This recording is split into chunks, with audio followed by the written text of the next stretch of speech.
Welcome to the show. You're listening to Herbrew Hits. I'm your host, Malya, and today I have the privilege of sitting down with Uzi Bodner. He just came out with a new song called You Are With Me, Ki Ata Imadi. Welcome to the show. I'm so excited to have you here today. How are you doing today? Thank you for having me. I'm great.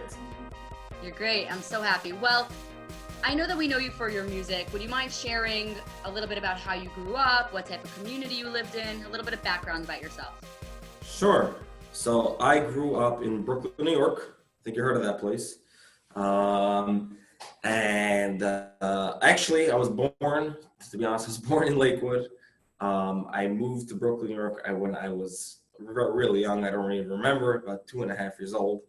And I grew up in Brooklyn. Till like at the age of 12, I lived in a community called Kensington.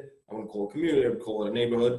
And then we moved to Flatbush when I was about 12 years old. And I lived there until I got married. Wow, well, you know something funny, you say Kensington. I always knew Brooklyn was Flatbush, Borough Park. I never knew there was like a place called Kensington until like 2 months ago. I found out there's this place called Kensington. I'm like, what's Kensington? Really? And now there's another place that I found out, like Mill Basin or something. I didn't know Brooklyn had so many different places. No, Basin I've heard of. Actually, it's funny. I didn't know that was part of Brooklyn. But Kensington is like a very small few blocks. It's like in between Flatbush and Borough Park. So, yeah, but I only, till I was 12 years old. That's all I was there for. So you have a very unique name, Uzi. I never met anybody who has that name. Is the name actually Uzi? Does it stand for something? Is it a nickname? And where did it come from? It's very funny you should mention that. That's basically the question I get all the time. My name is really Uziel, and I have a middle name as well, Nachum. I'm named after someone, an ancestor from way back. My friends started calling me Uzi really when I was in school. I'm trying to think. I think when I was like in elementary, it just became like a nickname. I remember being really young and I didn't like it at first. Like I told people, don't call me Uzi, my name's Uziel. And then like it caught on and I got used to it. And I introduce myself as Uzi now. I don't even introduce myself with my real name Uziel. It's funny that Uziel itself is a very not a common name. And I ask my parents all the time, like, what do you do to me? Why? Why? And then their response was like, well, would you rather us like name you something, not unique, like a Maishi? You want to be Maishi? You want to be David? I say, good point, So, but as it's brought down in a lot of Sfarim that parents have like a Ruach Kodesh when they name the child, like a Ruach Kodesh comes down upon them that this should be his name without really knowing the reason why. And I say this. I'm actually one boy. I'm one son out of 8 daughters that they have. Wow. And yeah, and I guess they must have known that with Ruach HaKodesh. So let's give him a unique name, because we won't have any more. So that's really where Uzi comes from. So I'm a girl myself, but I grew up in a boy home because I have 6 brothers, and it seems like you grew up in a girl home. So how is it? I always wanted to be part of like a girl family. How is it to be part of like a girl home? Is everything just so quiet and la la la? That's a good question. It's funny because you're asking it from a boy's perspective. So I'm gonna say it's hard, but I'm sure you would have liked it. But it's I don't really know anything else. That's what I know as a family. Growing up in a girl's house. My wife actually has a lot of brothers, so like. Now, I mean, I'm married for a few years, so like now I'm getting used to like having a lot of boys around. I mean, I had friends or whatever, but like family-wise, now I'm seeing such a difference, what a contrast it really is to be grow up in a boys' family and a girls' family, and it's like sometimes when I'm by their house or by my in-laws' house and there's all boys around, I'm like, wow, I missed this growing up. But you know what? Hashem puts us in the places where we're supposed to be. Yeah. And that was it. That was like that. It was like that for me. It was all girls. But it's funny. People ask me if I'm like spoiled, if I was spoiled. I'll tell you right now, no, because I was number 2. I have one older sister, and then it was me, and then it was 7 girls. Wow. So you don't get that spoiled only son thing unless you're the youngest. Right. Imagine your mom had like 8 girls and then you would have been the prince. You probably still are. Correct. Correct. What? I'm sorry, missed that one. Probably still the prince anyways, no? You're probably A little more when I got older, actually more than I was younger, because I think like I was the only boy and they didn't know like really how to deal with me. Like, how do we deal with boy?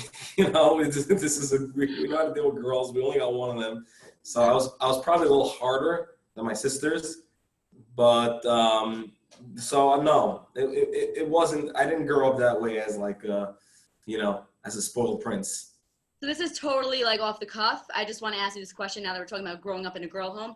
Do you feel like Yeah. you know how to talk to women? Like you know how to a little bit more about them because you have so many sisters? Because that's very good. Um, in a way, yes. In a way, I have been told yes. Like how to I guess when I was dating, it was maybe a little bit easier for me than it was for some guys. It happens to be not only did I have a lot of sisters, my sisters also always brought friends, and my parents have a very open house, and a lot of them, were even like lived by us, literally lived by us, and for various reasons couldn't be home or whatever. And one of them they hosted for months. Some of them were like literally like sort of quote unquote adopted in the family. Wow. So I just was brought up with like, yeah, women around. Baruch Hashem, I think they say most of my personality did not turn into a woman. Not that it's a bad thing, just that I'm a guy. So, but I'm sure there's some things there that you can tell. But yeah, Baruch Hashem, I think it probably did help me out in the long run in that aspect. Wow, that's There so are awesome. guys who grow up. I have friends who grow up with only brothers, and then when they start shidduchim and they have to date girls, and they're like, I don't know what to do. You go to yeshiva or whatever. You don't like really interact with women that much. Wow. Do you find that the last question about your growing up with girls? Because I think it's so interesting that you have 8 sisters. Do you Definitely find is. that what? Yeah, it definitely is. And I forgot to mention one point. My parents had a child at an older age. I was already 22, and Wow. you think at that point when the last chance, you think it'd finally be a boy, but no. I have a very cute little sister, 7 years old right now. Oh my gosh. Wow. Yeah, Your own children, are they the same age? I actually I actually have 3 daughters as No well. No, sons? No no sons. sons, Well, no sons. My oldest is 5, so she's close to the same age as my sister. Yeah. But wow. anyways, I interjected. Just one I'm other sorry with that. question I want to ask you, just because I'm a girl and I think this is so fascinating. Do you Yeah. find that guys that grow up in a boy home are tougher than, let's say, you who grew up in a girl home? Definitely, definitely, and that's why, and that is why that I think that's something that did rub off on me when you asked me before. Like, do I feel like I can deal with women? I'm definitely a lot, a lot. I don't want to say I don't want to say girly, but I'm a lot softer because of that. And I don't think I don't know. I gotta ask people who know me. I don't think there's anything tough about me because of that. And I have friends who have 10 brothers and no sisters, and they're rough and gruff all the way. Wow. So Yeah. basically, a lesson that you're teaching, if any girl wants a nice, gentle guy, go out with a guy who has a lot of sisters. Um, yes, it's not. I wouldn't say it's a blanket rule, blanket statement. I'm sure there's many sweet, soft guys who have a lot of brothers, and there are, but I do see it more. With you grow up with a lot of sisters, you're a little bit less. You're a little what? Yeah, you're a little bit less, I guess, rough or tough. Very cool. It's funny because my sisters, when they go out, and then like let's say I would know the guy that they prospectively would date, and I would say, I don't know, this is a good idea. He's got a lot of brothers. You're not going to be used to this. This is a true story. Wow, that's hilarious. Yeah. Well, getting to your music, I'm really curious to find out how you got into music. How I got into music. Literally, since I was really young, it's something that was my passion. I wasn't singing really as a young child. I wasn't like in any professional choir groups or or what's it called, or in any sort of singing on stage. I love to sing, but it was more that I was such an avid, Jewish music fan. I was able to repeat any song. If somebody wanted to know where songs come from, where they used to come to me, I was looking, where's this song from? Where is that, that Mordechai David song from? What album? And I would know it. I'm not as good now anymore. I used to be when I had more time on my hands. But I just really, since I was really young. So then that was like my dream. Like one day maybe I'll put out an album. One day maybe me. And then I started professionally training to sing when I was in yeshiva. I was a bachur in yeshiva. I was about 17 or 18 years old.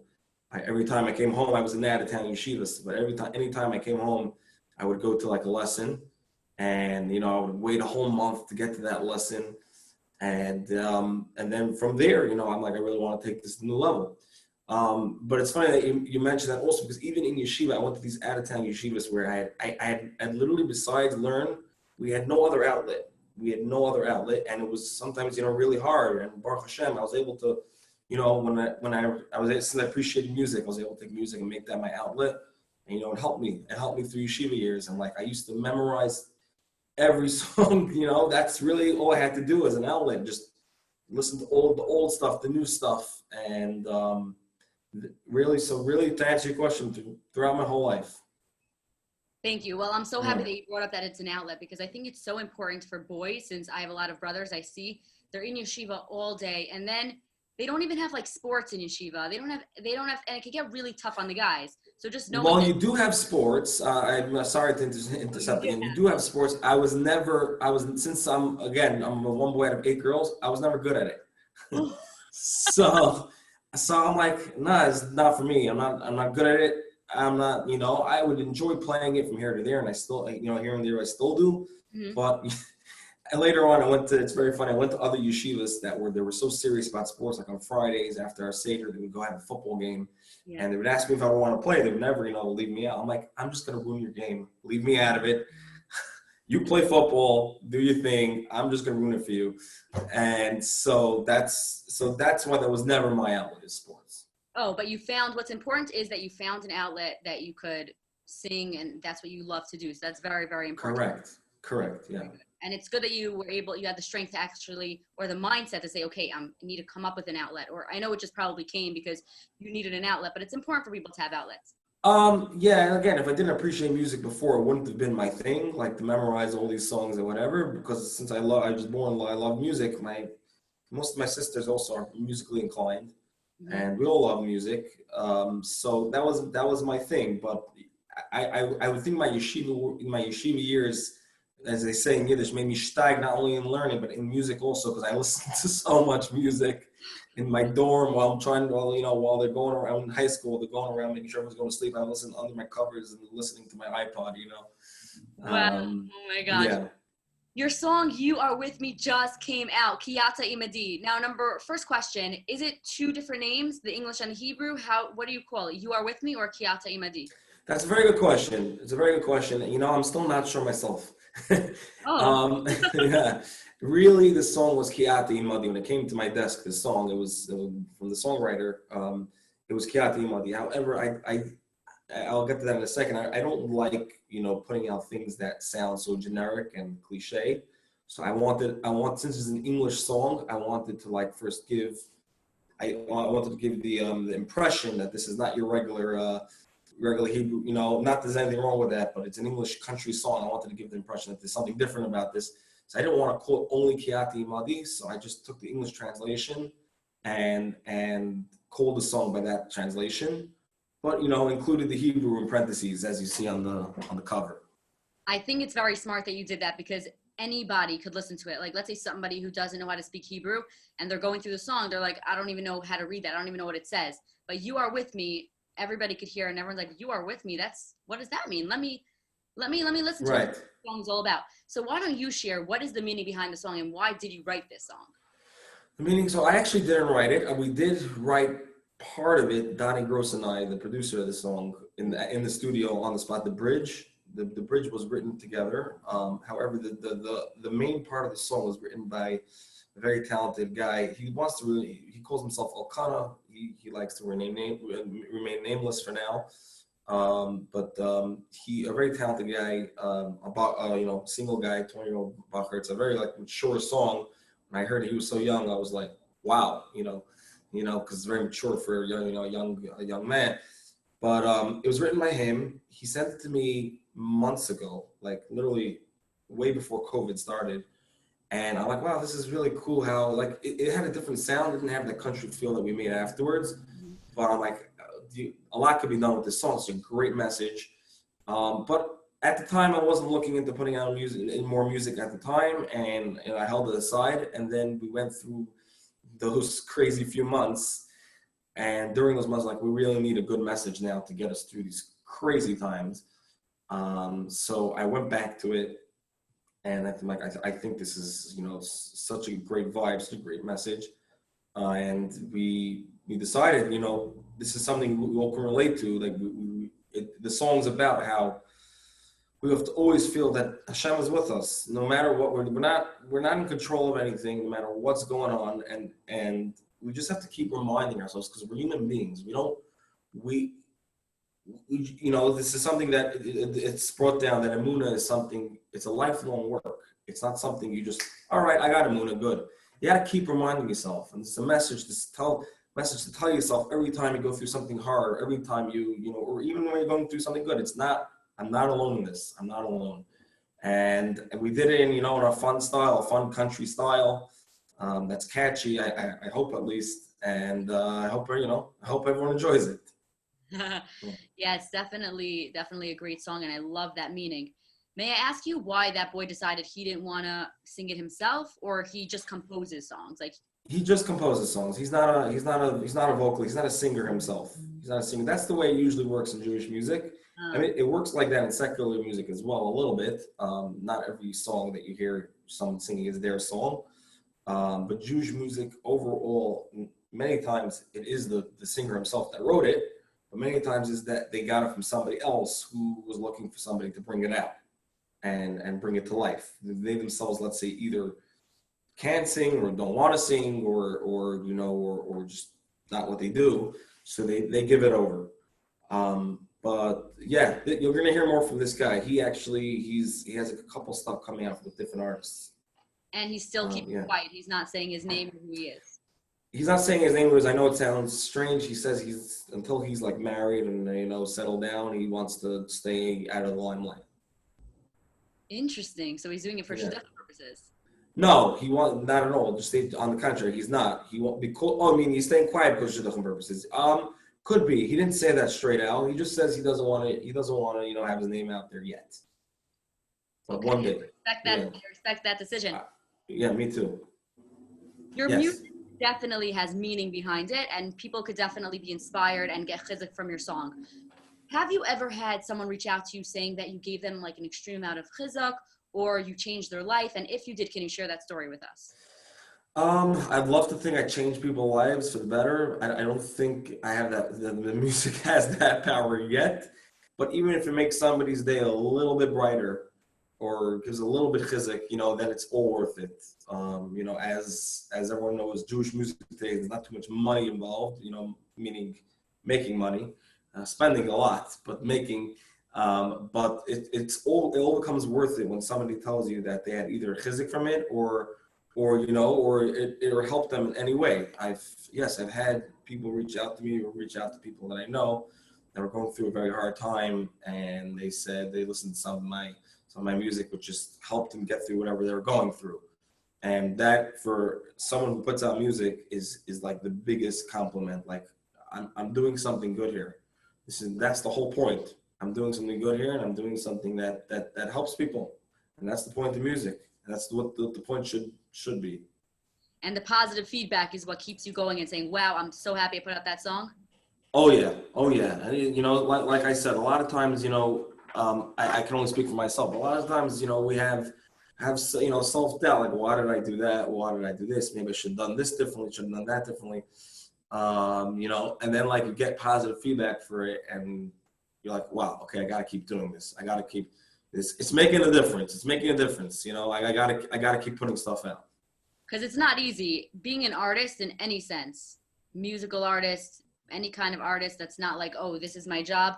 it is hard. So to keep going. So how do you get over the self-doubt though? Besides for just getting the positive feedback, how do you personally get over any self-doubt you may experience? It's funny that actually, we'll probably we'll mention that later, but my song "Hey Ha" talks about that. It's my song. This is something that always have struggled with throughout my life. That when somebody says something, I take seriously what people say, which you got to do. Really what you feel is the right thing to do. If there are always going to be haters out there, and there's always going to be people that say don't do this and don't do that, don't do this. But if it's something that makes you happy and thinks that this is the right thing for you to do, and obviously it's between Hashem and yourself, but you're not going to listen to what anyone else says. You got to have faith in yourself, and you got to get over doubt that anyone that puts into your into your mind. So that being said, Baruch Hashem, if I feel that there's a strong message in a song, or this is a song that can catch on, you got to go for it. You got to go with your gut feeling. So let's talk about your song "Hey Ha," since we're already on the topic. Yeah. I personally love this song, and the point that I loved it so much, I used it in my logo reveal video. So thank you so much for allowing me to use it. Of course, thank you for using it. Yeah. Because of Herbrew Hits, that's it. It's been going viral since. Oh, great. I'm so happy. But it definitely gives off a very strong message. So would you mind sharing, what were you feeling when you wrote this song, or what brought you to write this song? Right. So like I mentioned before, a lot of us, we go through life, thinking like we want to go down a certain path. We want to do this. We want to do that. And we're just afraid to do it for what people are going to say. What people are going to, say about us or to us. We're afraid, this person might think that about me. This person might think that about me. It goes through, it's a lot like that in life. Sometimes people live their life just to impress other people, just to, that people should think this, good about them regarding this or about that. People live their whole lives with peer pressure, trying to just to be better. So what the other person should say about them. It's crazy if you think about that. I know people who made, people who made decisions, either what school they're going to, what yeshiva they're going to, what line of work they're going into, just because their friends were doing it. And even though that wasn't the right decision for them, but everyone else is doing it, so let me follow the crowd and do what the crowd is telling me to do. And I brought this up with Eli Schwab, who wrote that song, Hey Ha. And he was like, wow, that is so fresh and unique, and we don't have too many songs with that, because it's so hard to get something. There's so many, you're so limited in Jewish music, so limited what you can write about, we can sing about. We got to keep it all, all in one, all close to one context. That it's hard to come with something fresh, and this is something that I have been feeling for a long time. It's something that should be sung about, and that's really how it came about. That's how it came about, that idea. And I brought it to Miriam. We got the song. I brought it to Miriam Israeli, who wrote the lyrics. She wrote everything, actually, Hebrew and English. And people love the idea, and that's how it came out. It's definitely one of my favorite songs recently. Thank you. Mine too. The other question is, what exactly does Hey Ha mean? Because I know in different languages, like Ha in Hindi, that's Indian, means yes. And hey in English is like hey. So like, is it a Hebrew word? Like, what is Hey Ha? It means absolutely nothing, actually. It means absolutely nothing. And I'll tell you how it started. When I went to, as we spoke about earlier, I went to a lot of different composers who helped write some songs for me. And I went to meet Eli Schwab for this song in his house. And he was like, we had a meeting. It was a Matzah Shabbos. It was Saturday night. And we planned to meet at a certain time. This is going back like 2-3 years. So I don't even remember exactly when it was. But I come to his door, and I knock on his door, and he doesn't hear me because I hear him through the window. He is banging on his piano. He's banging. All he's saying over, hey, ha, na na na na na na na na na na. I can't, hey, ha, na na na na, right? And there was no other words. There was no other lyrics to it at the time. And I'm calling his cell phone like, dude, I'm outside your door. Open your door. And he doesn't hear me. And finally, he hears the phone. He comes to the door, and I'm like, I don't know what you were playing. I don't know whatever it is. I want that song. We're gonna work on that right now. We sat for the next 2 hours working on that song, and we decided, since the song was born with those words "Hey Ha," let's keep it in there. Let's keep it in there. It's just catchy. It's hey, like you said, a little bit. We're trying to say like, hey, you know, listen to me, listen to this message.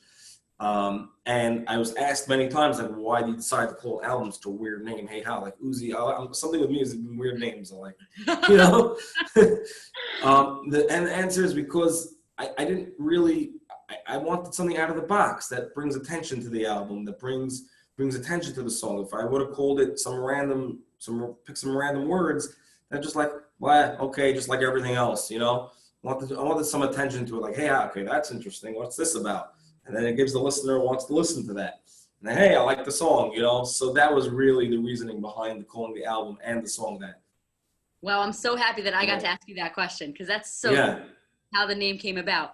And Yeah. it's so unique, and I think that's awesome. That's like what's great. That's what's great about your music, is that it's different. It doesn't just follow the same, like, oh, this title and this title. So many people reuse the same titles, and like a song like Hey Ha, that caught my eye. It really did, because I was like, what in the world is this? And I played it, and I walk around my house singing Hey Ha, and everyone's like, okay, like I love it. It's just catchy and really fun. Thank you.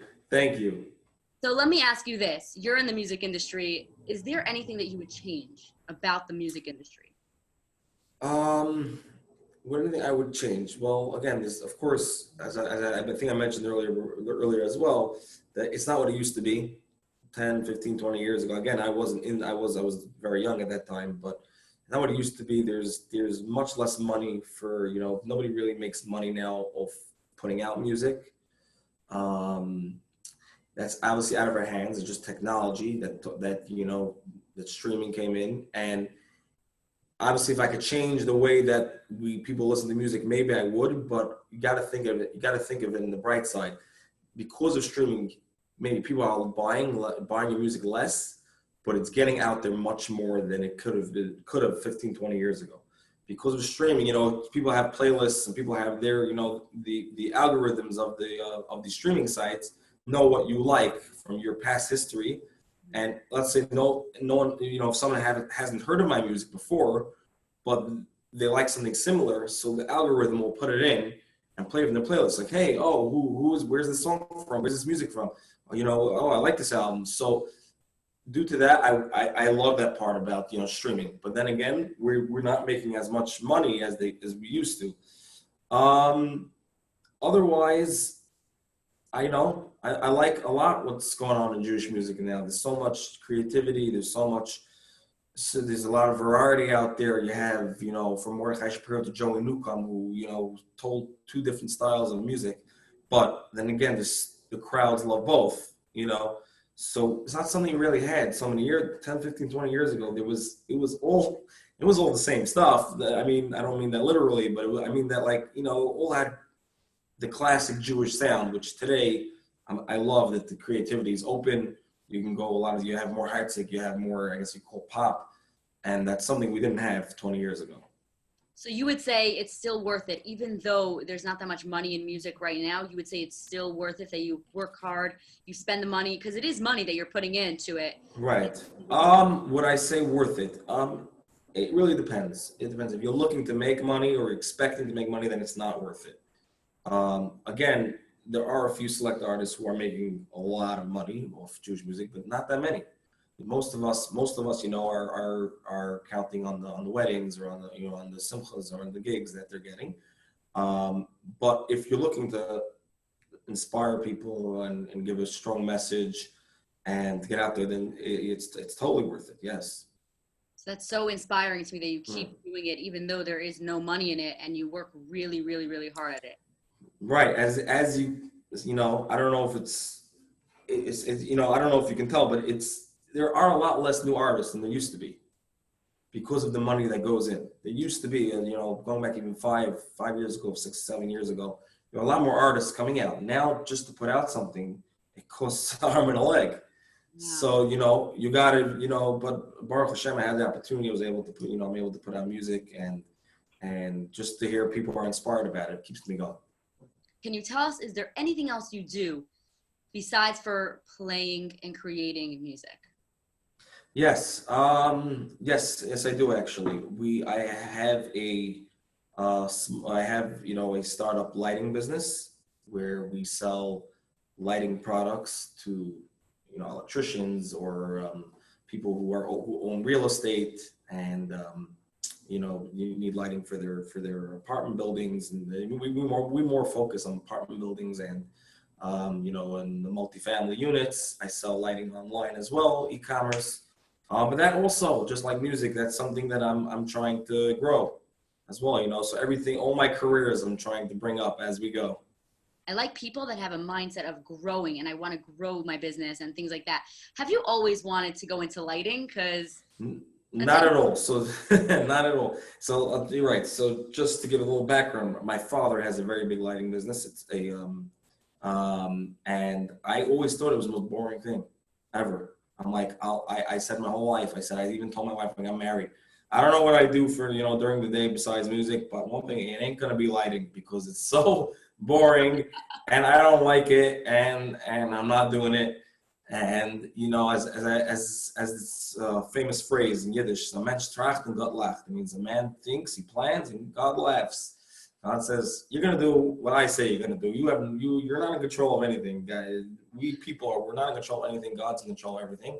And it just happened that I actually started working for my father first, and then I was able to start to branch out a different niche on my own, and I love it now. I what? started liking it. I love it. Yeah, you know what? I'm like, you know what? This is great. There's opportunities here. There's there's creativity. There's what to be done, and it took time, and I started liking it. You can't never say this is my. That's what I always tell people. Never say never. I'm not going to sing that song now. Never say never, but Oh, never say, we're not in control of anything. You never know. I never even tried it. I didn't even really, my father growing up never brought work home. He never really spoke about work. And all what I thought it was boring and not interesting. And after I started getting involved and seeing what he did, like, hey, this is interesting. Let me get involved. what do you love about lighting? Because it's very interesting. You were like, I'm not doing that, and now you love it. So what do you love about it? Okay, so truthfully, I probably like it because, anything that you start getting, I want to say good, I don't want to say good, but something you start getting familiar with and you put so much work in, so then you start liking it because I put so much effort into it. But there is, there's a satisfaction if somebody's doing a big project and he or she needs these different lighting fixtures for this, and doesn't know where to go, doesn't know where to get. You help them out, and one thing about it, I love like helping people. I love, when I was working for my father's company, I was in sales. I was helping clients. That's something, even though I wouldn't call it a life-changing thing, but you're helping someone. It's a good feeling. So the fact of helping somebody out and helping him, I wouldn't say I design. I'm not a designer anyway, like yourself.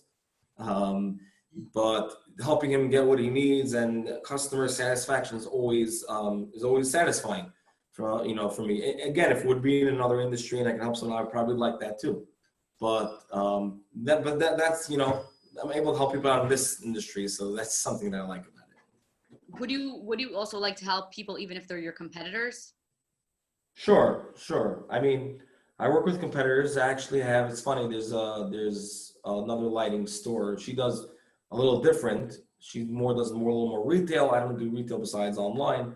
And I'm in contact with her all the time. The owner of that lighting store, and I'm in contact with her all the time. Hey, I have this overstock. You want it? I'll give it to you. And we speak. And sometimes she helps me because she's a designer and she knows the design so well. And we work together on projects.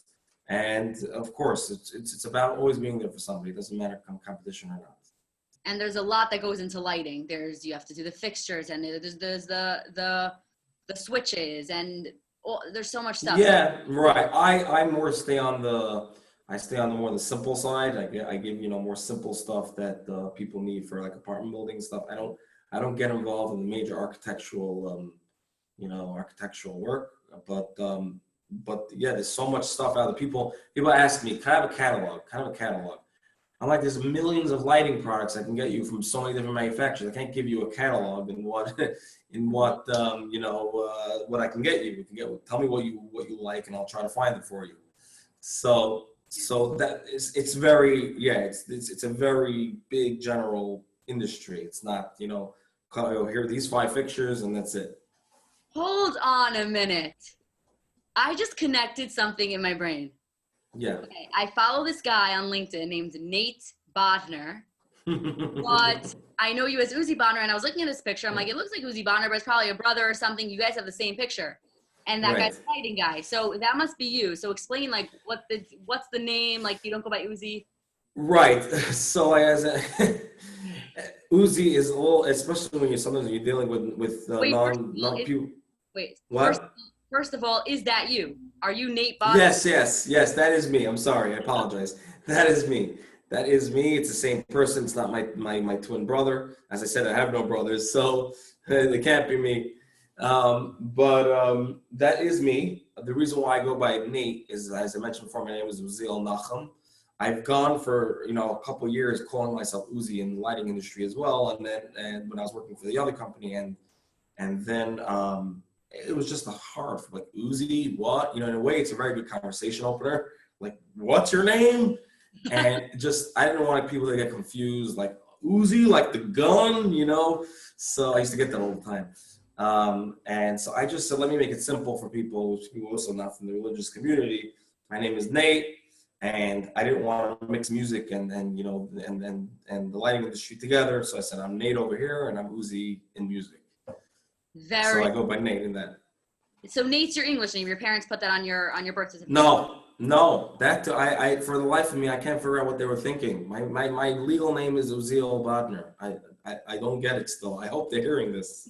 So no, I've told this many times. You know what? Baruch Hashem, it all works out. Just sometimes when I have to introduce myself, people take a double take. Like, what? It's real? And someone's like, yeah, just go with it. It's real. There you go.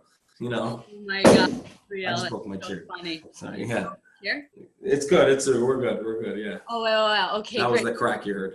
I once actually fell off a chair completely. Like, I sat down, the chair went everywhere. Like, I just made myself an amazing dish of food everywhere. I was oh my gosh. I was in Israel. Oh my. I was in Israel. I'll tell you this quickly, and then we'll get on to the last question. But I was in seminary. Yeah. And I was so excited. I finally was going to my cousin's house. I was going to have a normal chair to sit on, normal food. And like, she had a computer. I was going to watch a show. I spent like 45 minutes making myself a delicious food. I go into the office that she had, like a nice leather chair. I sat down. The entire thing went into pieces, maybe 5 different pieces. The back fell off, the seat fell off, and I went flying. The food went everywhere. My cousin came running. She's like, I forgot to tell you the chair is broken. I'm like, why is it in front of the computer? And she was like, because it just looks good. So we kept it until we get another one. I'm like, oh my God.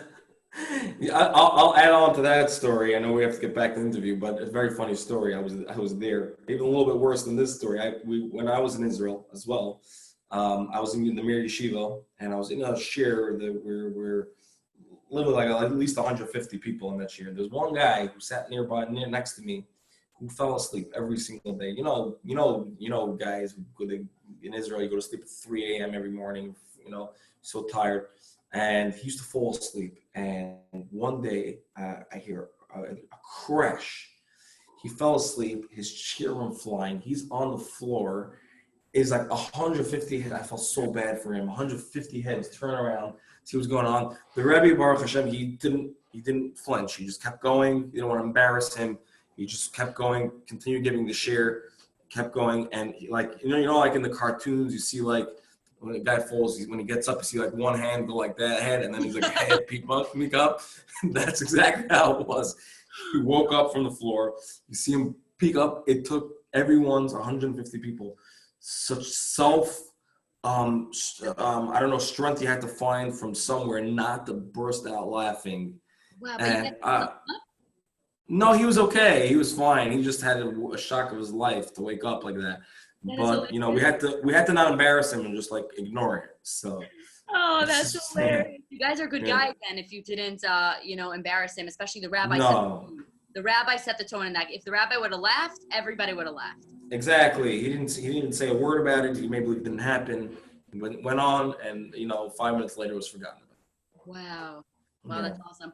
Well, getting back to our last question. Yeah. What's next for you? Do you see yourself coming out with a music video? If you do, what goes into making a music video? What are some ups and downs? So a very good question.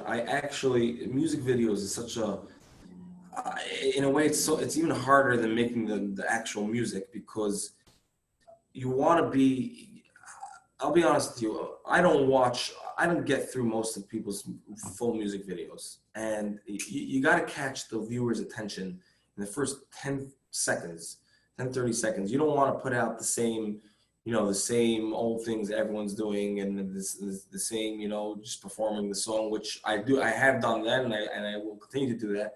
But, you want to be unique, like as we've been discussing, you want to be unique. And sometimes, when you put out a music video and you watch it back before you release it, and it didn't quite capture what you wanted. And it just like, it's a lot of creativity needs to go in that. We shot a music video for my Hey Ha song. It didn't capture what I wanted. And I made the decision, should I put this out or should I not put this out? And I decided, hold on, the song's not going anywhere. You'll put it out. You'll put out another music video when you're ready, and you'll get it the way you'd like it.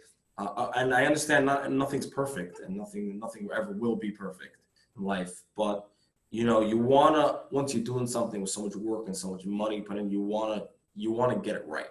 You wanna get it right. Let me just do it right. So Hey How I'm gonna work on a music video for that eventually. Also with this new song Kiati Malya, I was in the middle of working on a music video. I was going to release it with a regular music video. I decided to release the song first, so it just got a little busy the past couple of weeks, but I hope to work on that soon. I actually had organizations reach out to me actually just yesterday that they're interested in making a music video to that song with me and with their organization. I'm not going to say any names yet because nothing's confirmed, but we're in the middle of discussing that. So we might do that with an organization, we might not, but we hope to put out a music video for those two songs very soon. That's really exciting. Yeah. Is it hard to put out a music video? Like, do you have to hire a whole video crew, and how does it work? Yes, you do have to hire a whole video crew. You do have to hire, it's not usually a crew, you hire either a company or a guy doing it. I put out a music video like almost a year ago. One of my slow songs from my album, and I'll plug him right now because he's so amazing. Menachem Weinstein. Menachem, if you're listening to this, you're the man. He actually just moved to Florida, so anyone who's in Florida and needs music videos done, he's the guy. I wanted to do another one with him, but he's not in the neighborhood anymore. You usually hire a company like him, he's so creative. He's done so many videos out there, and and these things are not cheap. They cost a lot of money, and you don't even know how it's going to end up. You have to get someone like Menachem who you trust, you like his material, to know like, okay, it's in good hands. But it's very hard. You got to find, depends really what you want to do. I mean, you got to find a good shooting location. Sometimes you need to be in front of a green screen to put different backgrounds. These things take tedious hours and hours. People don't realize how much hours and time and money, goes into this. And, people, only after I started doing it, like I started appreciating other people's work. Like, most of us, you see a music video, you watch 25 seconds of it, you're done. The guy just put in 20 to whatever X amount of thousands of dollars, not 20. I was going to say like hours and hours, but give him at least the decency. Watch his whole video, give a like, give a comment. Malya puts up this great podcast that she's putting out, and a lot of work goes into it. A lot of work I'm sure you put into the show, and people have to understand how much work you put into this, how much time, even if it's not a crazy investment, which it can or it can't be, I don't know, but so much work, so much time, so much effort, and so much sleepless nights going to outright, we're really in the same business. We do things that, we try to bring our creativity. and so much sleepless nights, so much hours and time and tears and sweat go into it. So viewers and listeners should understand that, you know, we're not doing this for our, you know, we're not doing this for our health. Like, okay, I guess we are, because we're doing this because we enjoy it, but we're doing this so other people should enjoy it as well, and, you know, at least show a little back. That's all. Thank you so much for bringing that up, because people have no idea how much work goes into, let's say, now that I do podcasting and I know how much time goes into this, how much more I could just like appreciate artists' music and your music videos, and how much more I want to push for you guys. And I want to interview you guys, because I want people to know who you are even more. And I want people to get a bigger understanding of what it means to put out something in the artist sense, you know, music, podcasting. Why do we do it? Because we love it. And right, exactly. And I agree to 100% to that. And like you said, sometimes like that episode doesn't work out. I've had that on music videos. I had already 2 music videos that like I put so much time, so much hours, and so much sweat into it, and it just, we're not in control. It's all up to Hashem. It just doesn't work out sometimes, to nobody's fault. right. I mean, maybe sometimes it is. I don't know what the person, you know, what the situation is, but many times I would say most of the times it's no one's fault. It didn't go exactly as you want, and you want it to be really good. You want it to be nice. You want it to be, you know, perfect.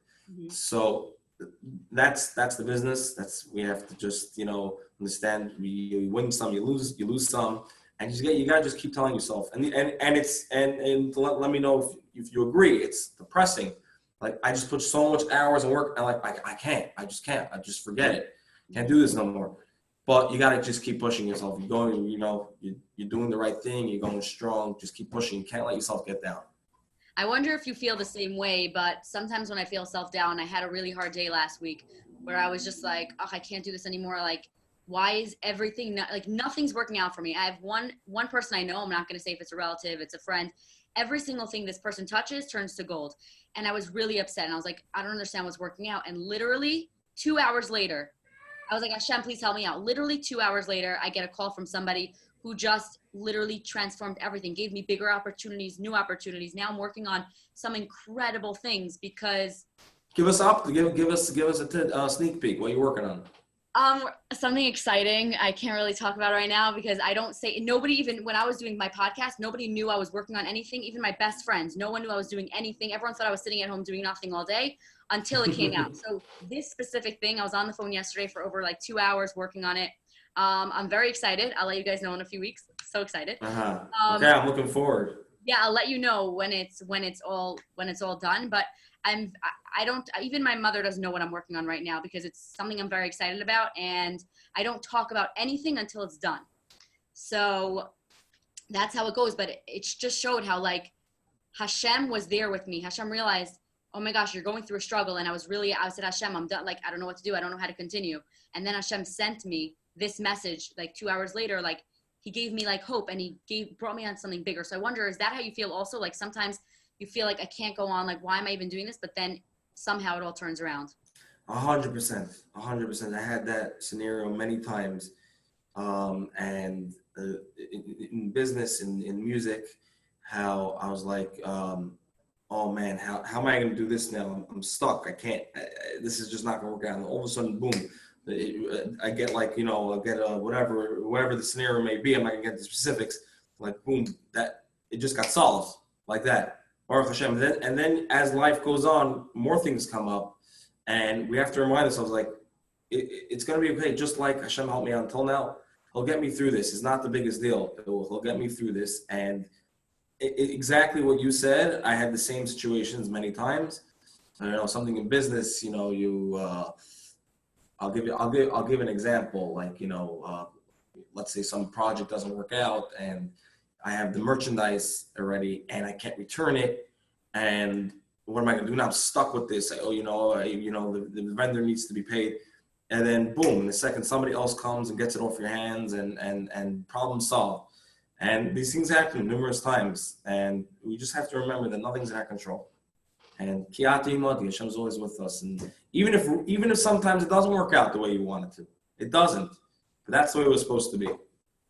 Wow. I'm literally just so amazed, because I'm so excited for people to hear this interview because there's so much more to you than just the songs that you play. Now people know you're in lighting and now all your lessons. I'm so just happy that I was able to interview you. Before we go, is there anything else you would like to add? Anything else I'd like to add? First of all, I'd like to add first that what I want to just talk about you for a second. What you're doing is an amazing thing. I think your podcast is amazing. You interview many different people from many different backgrounds. As I was actually last night, I was going through a lot of your interviews, and I was playing it to my wife. I'm like, oh, I'm going on here tomorrow, and she's like, oh wow, who's that? What, that sounds interesting, and it's a really cool thing what you're doing. And I just wanted to all your listeners, you should have a lot of hatzlacha. I'm hoping you have a lot of hatzlacha with this. You should take it to far places. I think you're a very unique thing. There's not too many, there's not so much of this in the Jewish world. And I just want to wish you a lot of hatzlacha on this, and I love what you're doing. Oh, I mean, thank you so much. That literally the positive feedback is what keeps me going. I had a guy message me yesterday and say, oh my gosh, drugs and alcohol, that caught my eye. Like nobody ever talks about this in the Jewish world. And he said, you're breaking down barriers. And I hope that I have the strength to keep going with either negativity that comes my way or just different obstacles. But I have a vision where I want to go. And same with you with music. This is what you love and nothing's going to stop you, right? Nothing. Exactly. I'll just add on that, and I know you have to end already, but just add on that. There were many times where I thought, I don't know, should I continue doing this? Should I not?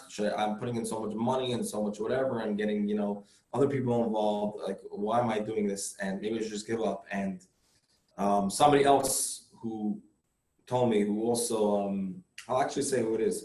It's my father. He told me, I don't know if you can look him up. And he's a businessman, but he gives speeches. He's actually a rabbi. He has a shul in Far Rockaway. You can look it up. And, sometimes he'll give, let's say, a shir and something and, not that much of attendance or something like that. And he'll say like, oh, well, why do I bother? Why do I bother? And he's like, you know what? I'm doing the right thing. Never, ever, ever, ever give up what you're supposed to be doing. Never give up. God gave you a talent, creativity. Don't give it up. Don't give it up. It will go where it's supposed to go. Wow, you are igniting like another piece of fire or something inside of me because I needed to hear that today. I really, right. really, really did. And you're really that's really inspiring. Well, that was Uzi Bodner. Thank you so much for being here. It has been such a pleasure. Thank you for having me. Thank you. I really learned so much just from you. And that's why I love what I do because I get to hear from amazing people. Uzi Bodner is amazing. If you have not yet followed him on Instagram, make sure to go do so and go subscribe to his YouTube channel and like his music and share his music. Thank you so much for being here. Have a wonderful night.